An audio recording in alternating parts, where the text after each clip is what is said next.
Hello, thank you for tuning into the Natural Health Rising podcast.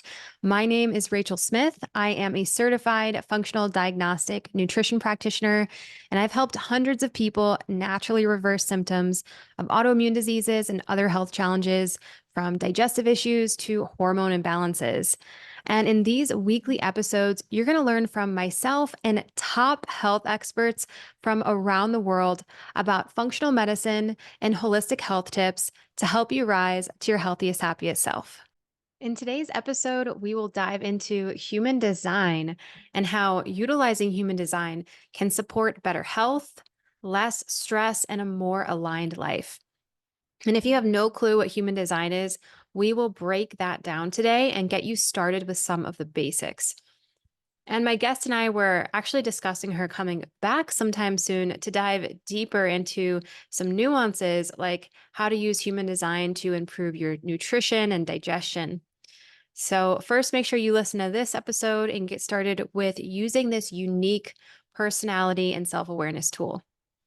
And before I welcome my guest, if you have been enjoying my episodes, please take a minute to pause this episode and leave a rating and review on whatever podcast platform you listen on. It really does make a difference and helps support the show reaching more people.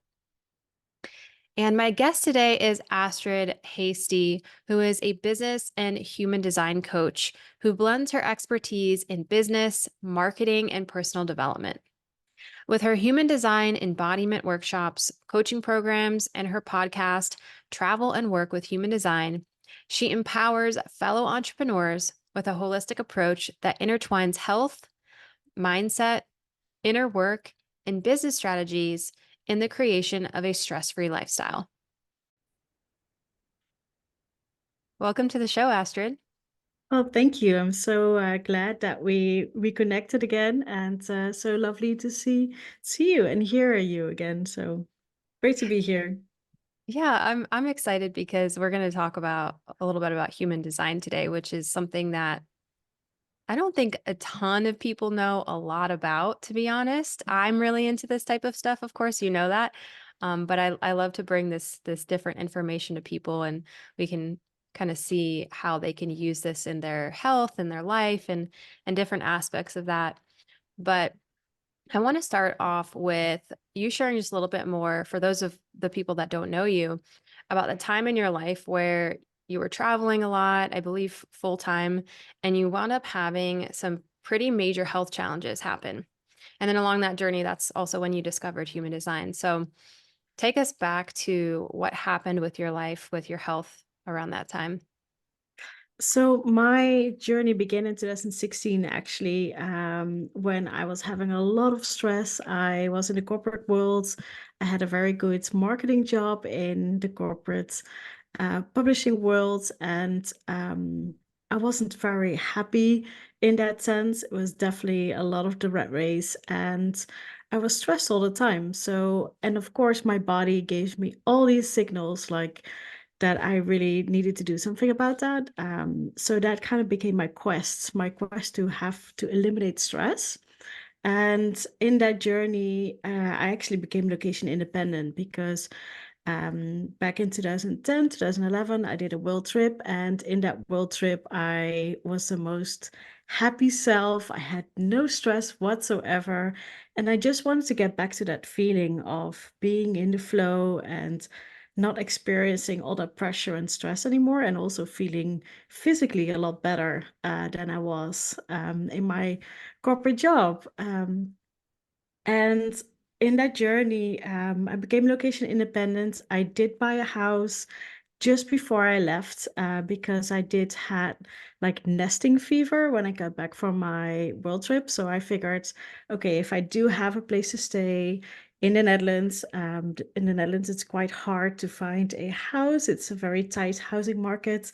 A lot of people want to live in the Netherlands, so it's I figured if I would have a home base, then that would give me a ticket to travel essentially, because I would always have a place to go back to. So I became location independent, started my trip to Asia. I lived in my house for 9 days, painted it, put a renter in, and then went on my one-way trip to Asia, living my best life.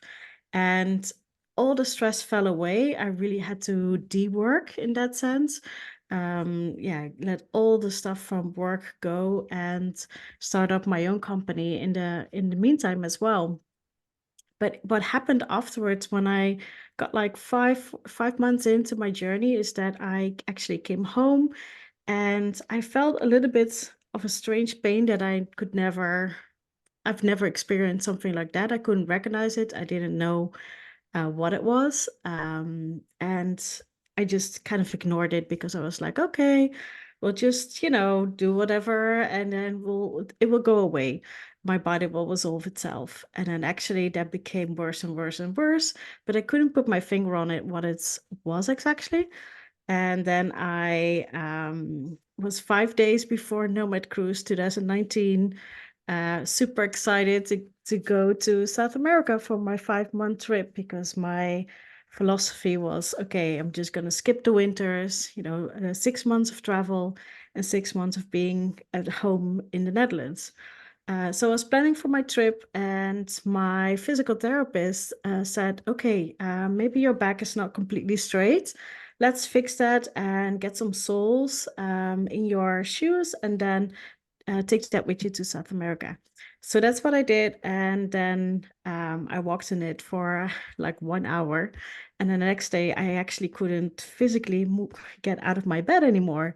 And I Mm. couldn't walk, I couldn't do anything anymore. And they wheeled me to the hospital, put me under the MRI, and then they discovered that I had a massive hernia in my back that was pressing on all the nerves. So the pain Mm. that I was feeling that I didn't recognize was actually nerve pain. And basically, it deteriorated very fast from there. And yeah, of course, I couldn't go on my trip. I literally missed the boat. And yeah, spent about 3 years recovering from that. So I had to learn how to walk again, how to learn how to bike again, how to work, do life again, and how to travel again. So that's in short what happened. And human design came on my path when I was on the couch and I couldn't physically do anything. I was recovering from yeah, from the emergency operation.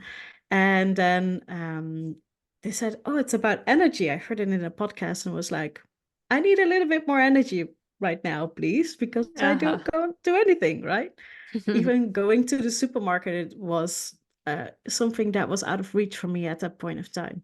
So I listened to it. I heard it, I started listening to some podcasts about it. And of course, what I did is I Googled it because that's what we do, right? We Google it. And then I looked at my chart. I filled in my birth details because it's based on your birthday, your birth time, and your birthplace. And then I saw that in my chart that I have the incarnation cross of the left angle cross of healing. And I was like, okay, that's interesting. What's that? So I Googled it. And then I remember so vividly reading like, you're going to periods of sickness yourself because you have dis-ease, but that will give you the knowledge and the tools to help others with the joy of being healthy and the benefits of feeling healthy. And I was like, what? How is this possible? How does this tool know the story of my life? Because I've been going up and down and up and down and up and down with my health. And I was just like, how is this possible that this tool, describes my story like that? And that's basically when I dove right in and I wanted to learn all about this tool. And yeah, became a human design coach and help now others with learning to listen to their body because that was a hard lesson that I had to learn. Um, and now I teach others how to do that and be a little bit more in tune with the signals that your body yeah, gives, especially when you're not feeling that great. So Mm-hmm. that's Wow. how human design came on my path. And yeah, that's also why I was super happy to go on the Nomad cruise 4 years later. And that's how we met. Mm-hmm. So yeah, basically, essentially making it on the boat was like an euphoric moment of, okay, great. So much has happened. I'm actually thankful for it because learning all this stuff about my body and how important it is to be healthy and how you should learn to listen to your body. and Hmm. not to your inner critic, for example, is Right. something that are very valuable lessons that yeah, that I learned. That's an incredible story. I'm curious of when you were in that place where you had your hernia, then you couldn't walk, and you're having to relearn things and walk again and bike and travel and get back to a normal life. I think in some of those darker moments, we don't actually know for a fact what's going to happen. And it can be very scary. So how did you push yourself to keep going? Like, what were you telling yourself in those moments? Well, there's a lot of mindset work involved, right? Because the first thing that I needed to do and learn how to do, I didn't have any choice, was to surrender because I was Mm. not in control, right? My body was dictating that I couldn't do any, and I physically couldn't do anything anymore. So even though my mind and my willpower was like, I want to, I want to be on this boat so bad, there was no way that I could physically do that. So the only way for me was to surrender, and to surrender to listen to my body and to take care of my body, because obviously it needed a lot of different things than going on another trip, right? I think if I pushed through and actually did up going, then probably I needed to be airlifted because it deteriorated very fast after that. So for me, surrendering, that was the first step. I had to let go of so many expectations because in Mm. our mind, we create this picture of how our life should be and how we want things to be. But then when you physically are not able to do that, you have to be very okay with just being you in the confined space that was my house in that sense, because literally I couldn't do anything. And um, about 4 months later, COVID hit, and everybody was complaining about lockdowns and everything. And I was just like, well, I've been in a lockdown for 4 months already. It's not that hard. I mean, you just need to surrender to the process and just being okay with being with you, right? And so basically, what I did is I did a lot of shadow work. I kind of went inside and did a lot of mindset work in that sense. Hmm. And after that process, I think it was a lot of milestones. So it's a lot of building up. I mean, if you're going back to learning new things again, everything became a milestone. So my first time that I walked for 100 meters became a milestone. And the first time that I was on a bike, even though I was terrified of falling and very unstable in that sense, everything became a milestone.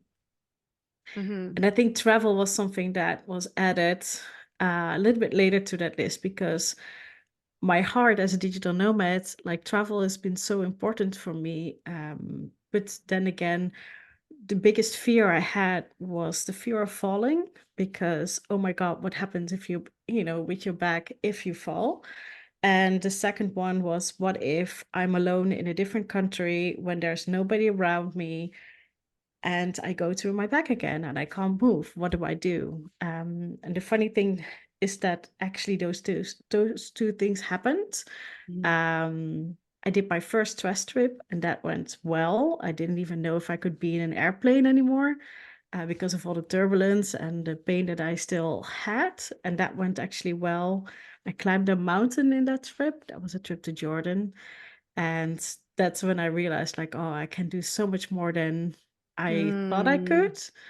And then I had to live to my fears essentially, because I just those two things that I was afraid of the most actually happened. I crashed on my bike here in the Netherlands just when I came back 3 days before my trip to Norway. So again, going to the hospital the day before I left, Oh no. check if everything was fine, and it was fine. It was just very bruised. And then the fear of what do you do when you're going to your back when you're all alone. That happened too. I was in Oslo. I was in my hotel, and yeah, I couldn't do anything anymore. I knew the tools that I had in my backpack was okay. I need to keep moving. I need to put some warmth on it. So that's what I did. And luckily enough, I was in the middle of Oslo, and I was, yeah, my apartment was next to history museum. So I waggled in the snow like Oh. that because I couldn't walk, right? So step by step, and I called my duck walk.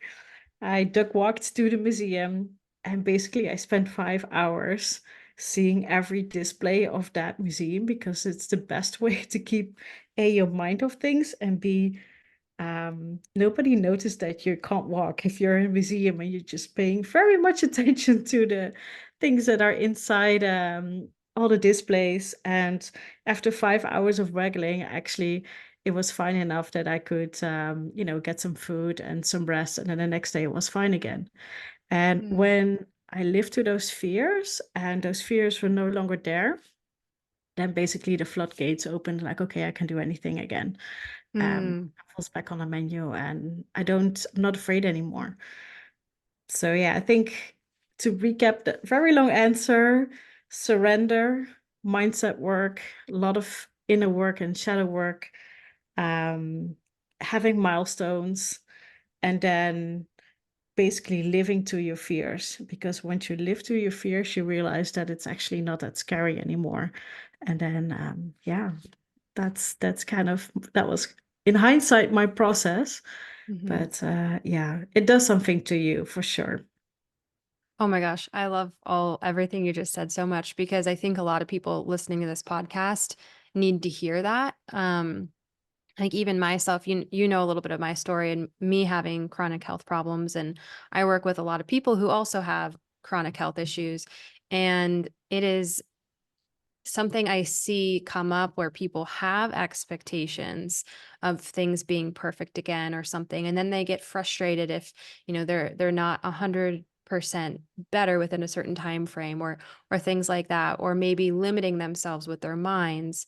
Um, so it sounds like you had a little bit of this limitation, like, I don't think I could, you know, travel. I don't know if I could do these things, but you did them anyways, and then found out, oh, wait a second, I just climbed a mountain, and seeing that that was just a limitation you put on yourself in your mind, I think is really powerful for people to hear who have health challenges themselves, and allowing yourself to push yourself a little bit, test yourself, because I think that we get stuck in a place where we can tell ourselves these stories that we're stuck a certain way for forever. And if we keep telling ourselves that every single day, then we're going to live that every single day. But if we can step outside of our boundaries a little bit and have a little bit of hope, and see where is the real limit, let's actually push this a little bit, then you never really know what you can expect. Um, and I love Yeah, the and I my. think I was just gonna yeah, say I love the milestone piece as well. That's very important. yeah, I think if you're talking about the mind, I mean the inner critic comes to mind, right? Because Mm, the job of the inner critic is to keep us safe. But with human design, I actually learned the tools how to tame my inner critic, because hmm. every time you step out of your comfort zone and when you're not feeling great and you're getting back on your feet, literally, that's what you do, right? You step out of your comfort zone a lot because every time you hit a new milestone or you're going towards a new milestone, it's pushing your boundaries again. But that inner critic piece is so strong because it just starts yapping into your mind, like, "Are Hmm. you sure? Is this the right? What if this? What if that?" And that's, I think, where human design really helped me, because it kind of gave me the tools to kind of learn that that's not me, right? That's just my conditioning speaking. And Hmm. uh, kind of realizing like, okay, I can do it, and it's okay if I fail, then my body will tell me, and then we can take a step back. But if I can't, let's push it, see where my limit is. And then it turned out that I could do way more than I thought I could. Is there a different inner critic for each human design? And we'll get into the human design piece, or is there like a different way of approaching that based on human design? No, it's just that your mind is very busy with all these things that keep Hmm. you safe. I mean, the inner critic is something that it's our inner child, it's our past trauma, it's intergenerational trauma. I mean, our everything, our lived experience, everything is put into that framework of the inner critic, of course. And human design just gives you this tool to kind of not listen to that, and it's called strategy and authority. So you start making Mm. decisions based on what your body tells you. In my case, I have a sacral inner authority. So for me, it was gut feeling.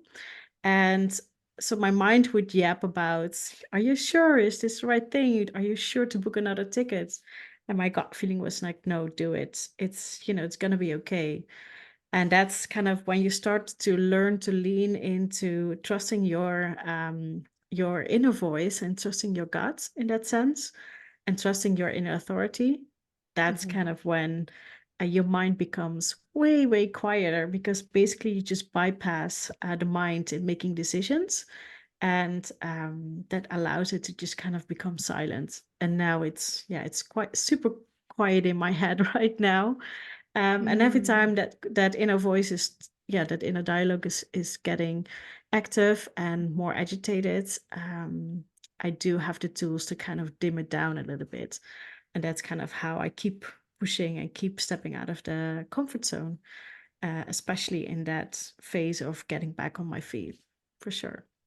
Okay, very cool. So I see how you're relating this to human design. So this makes a ton of sense to me because I am also a generator and with the sacral authority. So I also have that super strong gut, like, uh-huh, or no, like this is bad, don't do that, or Yeah. that's not the right thing. But Yeah. let's take a step back and let's start with breaking down the basics of just what is really human design from like a zoomed out lens. And maybe you could even tell people like if there's a way for them to look up their chart online if they wanted to pause the episode and grab it and kind of look at that along with us too. Yeah, I think it's a great idea. So, human design is essentially a tool for self awareness. And I emphasize on the tool because it's not something that you do overnight, right? It's a process. So it's an awareness process, and it starts with figuring out, your time of birth. I think that's something that's quite specific. So ask your parents if you still are able to, or if not, maybe find documentation about your birth, or you can also ask the government for your official birth certificate, because that time is actually going to give you more information if you have that. And then you can go to various websites. You can go to my website. If you go to www.palmtreemoments.com/free resources, you will find your way to my chart. But there are more websites that you can use, and you just basically plug in your name, because that's something that's nice to have on your certificate, on your human design certificate. But it's basically your time, your place, and your date of birth. And then you get a very complicated picture that doesn't make any sense to you. And it's okay. It will come in time. But on the top part of that chart, there are a lot of information there. And that's the information that you can start working with. So you'll see your type, and you'll see something about your definition, and you see your incarnation cross. That's where I started. So with that information, you can start a little bit you can start your research in that sense. Okay. So it's a tool in its sense. If you want to get your chart, that is a great way of starting your journey. But if you don't know anything about human design and you want to start applying it, basically we look at three different elements in your chart, and that's type, strategy, and authority. Those are the three main things that you start with. So those are all labeled on the top part of your chart. I can show it right here, maybe for the people who are looking at it. So you see your chart, your type, strategy, and authority, Mhm. and then this picture. So there are five broad main types of human design, right? Can you break those down a little bit since those seem to be a pretty important piece? Yeah, so based on the time of your birth, you see a column with black numbers and red numbers. So essentially, we're looking at two data points, and one of the data points is your birthday, and the other one is 88 days before you were born. Basically, when your body was ready, about 3 months before you were born. And if you look at the little picture in your chart, you see a red line and black lines, and maybe red and black lines. So those are what we call gate activations, and based on the switches, because it's about energy, based on the switches in your in your chart, that determines if a center is light up. And the centers are the 9 little squares that you see in your chart. And sometimes they are colored in and sometimes they're not colored in. And then based on that, there are 5 types. Some people say 4 types because one is kind of like a hybrid. So we have the generator, then we have the manifesting generator. So those belong to the same aura type because they share the same open aura. Then we have the manifestor. It's about 8% of the world. Then we have the projector, about 20% of the world, and a reflector, who is completely open in that sense. So there are no centers defined. And that's about 1%. So Oh. the biggest group of the world population, according to the statistics, is the generator. The generator and the manifesting generator together, about 70% of the world population. And those statistics are based on all the collected charts that are in the database of the official website, the Jovian Archive. And that's about 42 million charts that are generated up until now. So yeah, 42 million people are doing something with human design. Those 4 or 5 types are really the first step. That's it's like the iceberg, right? You look at the iceberg and then all the other layers are underneath it. Mm-hmm. Okay.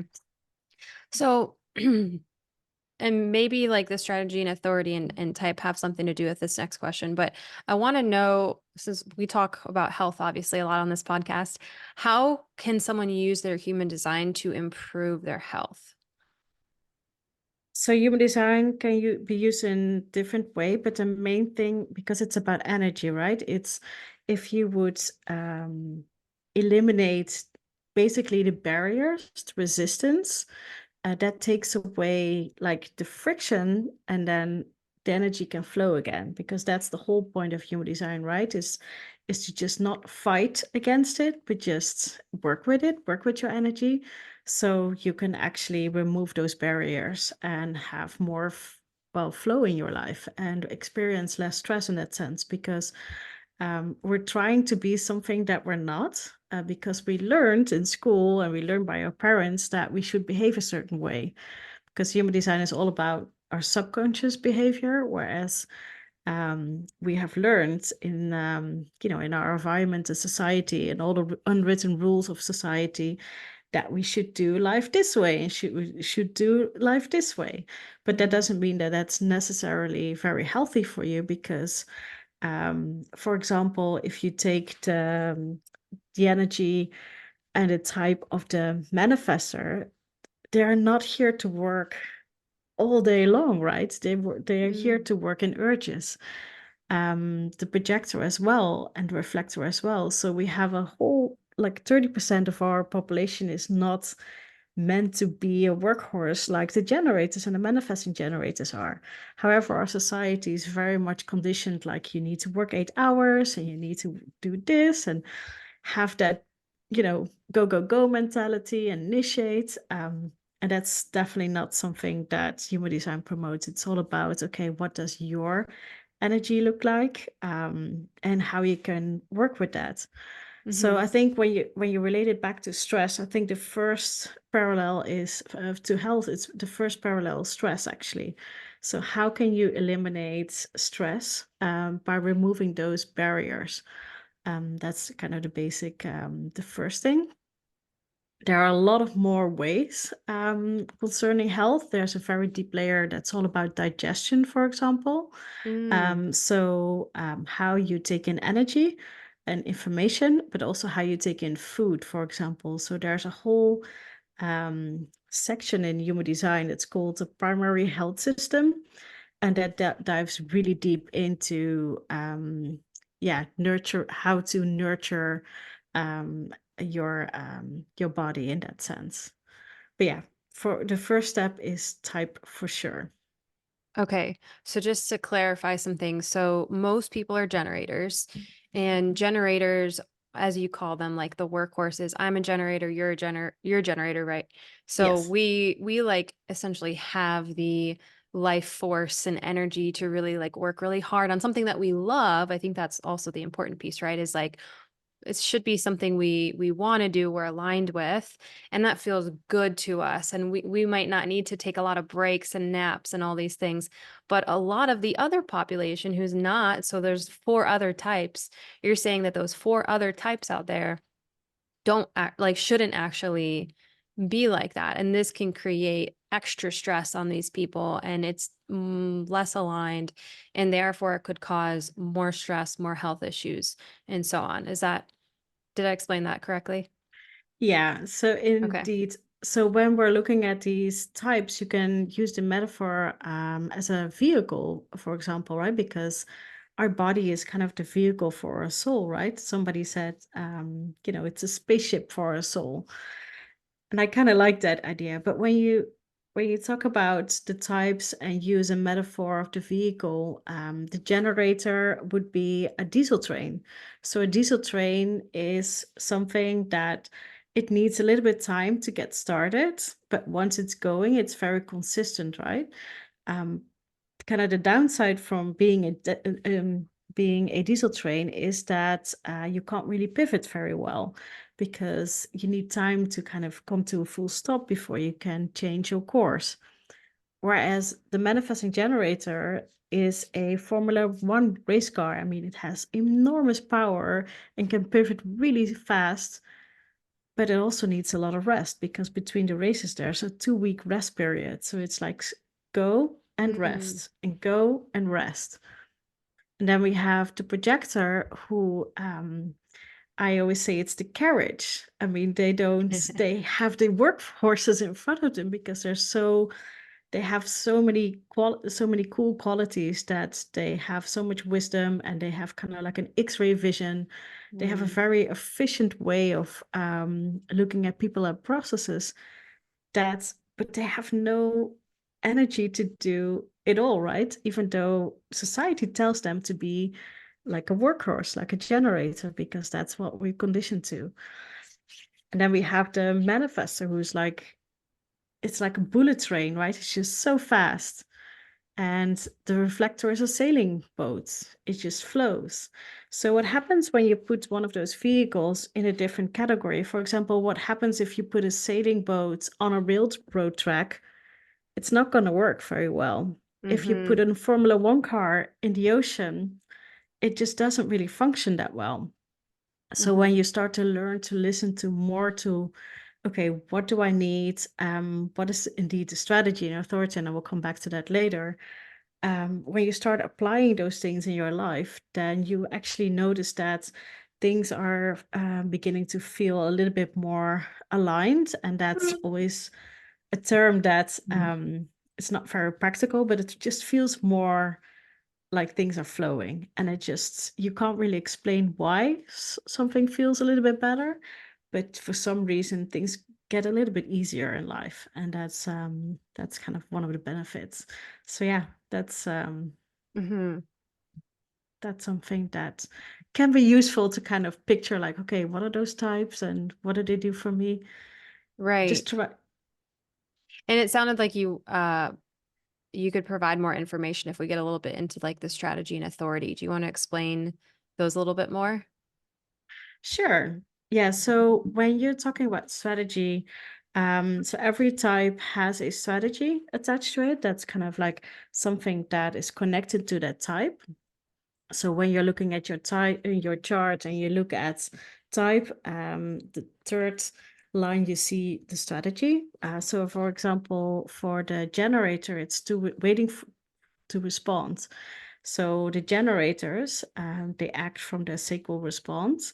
They all have their sacral center defined, which is um, this the little square, the second from the below in your chart, Mm-hmm. and it's all about action, reaction, action, reaction, action, reaction. So whenever you start to initiate without any trigger at all, just because, for example, your mind tells you to, then you might encounter a lot of frustration. Whereas when you're responding to basically a sound or picture or a question that you heard, then actually it feels a little bit more, yeah, like things are flowing, like things are falling into place. The pieces of the puzzle are falling into place. So that's the strategy, is to respond and to learn to trust in that process, that whenever you are triggered by something, that you can, yeah, direct some energy to it.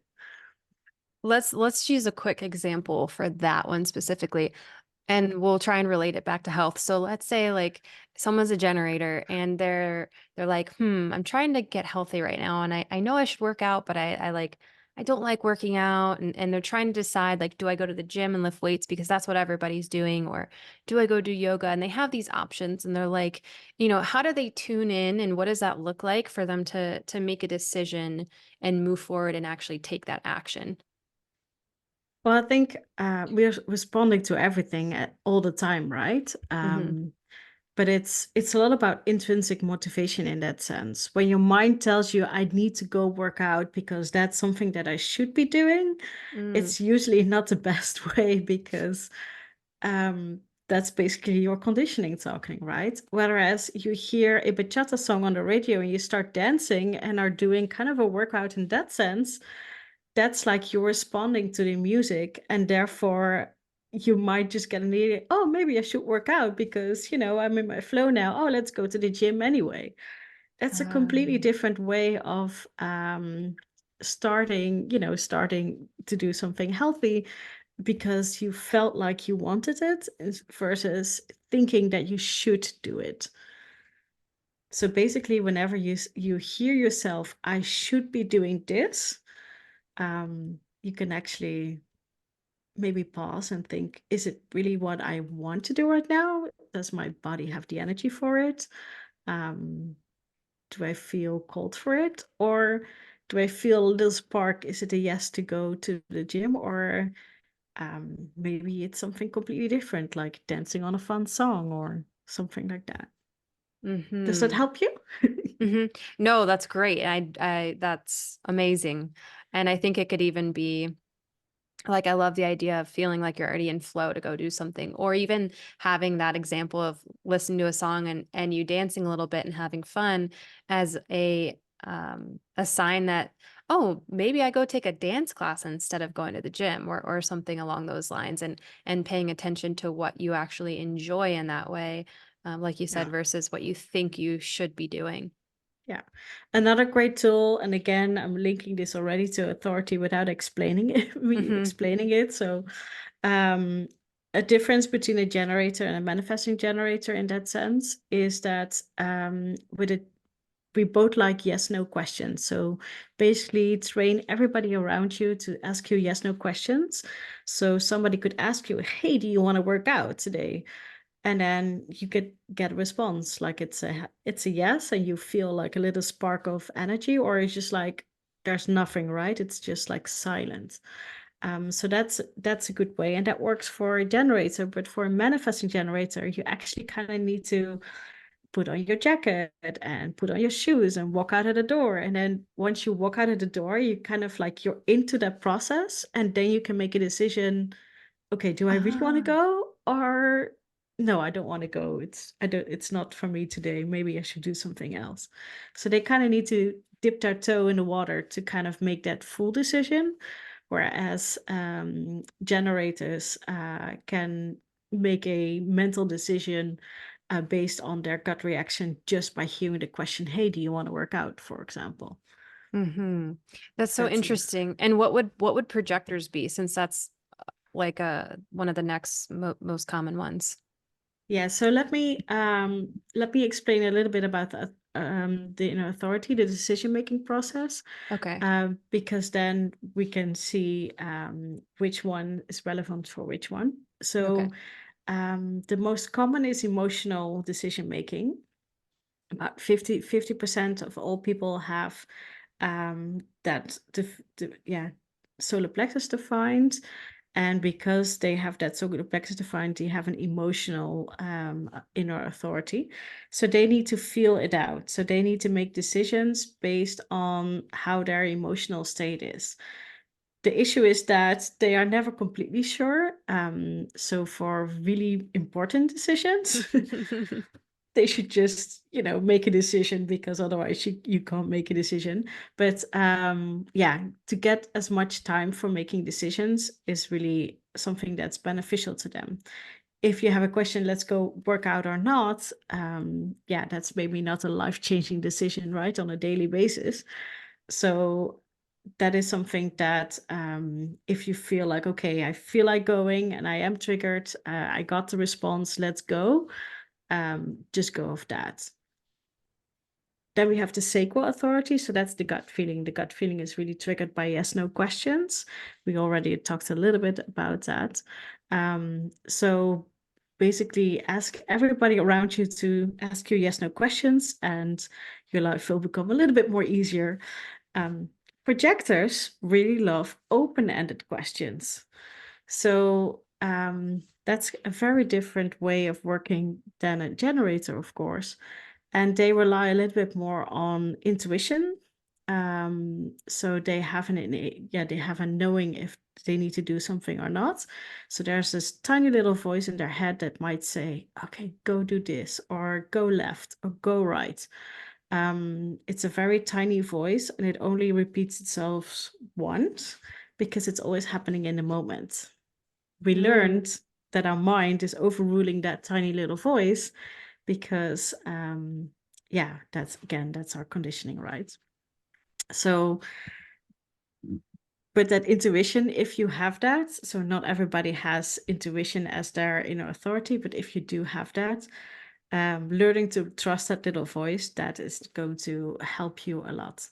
Well, and then there are a few other ones. You have when your heart is defined, but then we get like to the 3 and 2% of all the people worldwide. But there are a few more decision-making tools. But if you're, for example, if you're a reflector, you should wait a lunar cycle. Well, that's not something you're going to use for the decision to make it, to make a workout or not. So, Right. um, but yeah, for generators, definitely it's either emotional or sacral. And for a projector, it's either emotional most of the time, or or the intuition, and learn to trust that inner voice. Yeah. Okay. So it's very nuanced, and all these everyone has a little bit different of a response depending upon what category they're in. Is there a simple practice that people can do to, because what I think is that people can have a hard time hearing these things, hearing their intuition, hearing their gut, hearing or listening or feeling. Is there a practice where people can tune into what that feels like for them so that it becomes easier for them to make those decisions? Well, I think that doesn't really have to do anything with human design, more with mindset work, but it's about learning to listen to your body, right? So Mhm. one of the a very easy way to do that is to, if you have your left hand palm open, and you make a very slow 8 in your palm, that actually helps you to direct, it activates your senses, and it directs your energy from your brain power to your senses. So you go from thinking to feeling, and that's a way to kind of slow down and to be more present in the moment. Because when you start to learn to listen to your body, our mind can be so busy, and we can, be up in our mind and thinking about the future or thinking about the past, or not be present, right? So I think the first step in that sense is to kind of notice those signals, is to actually be present in your body. So basically drop in your body. And breathing can help. Just take 3 deep breaths. That's something that can help. But making that little 8 very slowly in your palm with a finger, um, that is something that can help to kind of like, okay, where am I? Am I okay? It's like checking Mm-hmm. in, essentially. Mm. I really like that. I think a lot of people know about breathing, right? Just like, okay, take some deep breaths, come back to your body. But I've never heard of the 8 in the palm. That's really cool. Yeah. Thank you. So we only have a few minutes left. I want to ask one more wrap-up question here, which is you've talked a little bit about stress and how important that was in your life and in managing that and also using human design with this. But for our listeners, Um, what are some stress reduction techniques that they could use, or what do you use? And also, does this change based on human design for them? Yeah, I think when you're talking about stress, it's a lot about being aware of how many times you hit frustration, or feel bitter or angry, or are disappointed. Those are kind of what we call the not self teams in human design. But basically, when you experience those emotions, it's an alarm bell, right? It's a signal. And often we don't really know where all the stress is coming from because there's just so much, right? It's just there, and we feel it so present in our body, but we can't even pinpoint where it started. Maybe it was that email that just give you like a pain in the gut, or you felt like a thought that triggered something inside of your head. So the first thing is to basically start a journal and just start to kind of see where the patterns are, because you don't really, if you really want to do something with that in a process kind of way, you kind of need to recognize the patterns, right? What gives me stress? What causes me to feel frustrated? Is it my work, or is it my work environment, or is it a certain task that gives me all this triggers, or is it a person? So if you start journaling, you kind of um, can reflect a little bit on, okay, what's happening that's causing me to feel these strong feelings and feelings of stress. And that's kind of a first step into reducing that stress, is to figure out why, what's causing it. And then, of course, there are so many other steps, but yeah, pause, journal, and find the patterns. And when you realize what the patterns are, yeah, then you can make changes. And that's something that I do with lifestyle design. I mean, as Mhm. digital nomads, we are a little bit out of the normal rat race, because we choose this lifestyle, right? We choose how we want to live.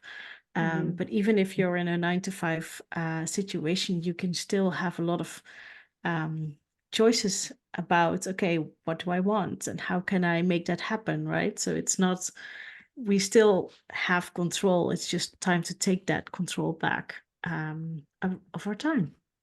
Mhm. I think this is a great place to stop.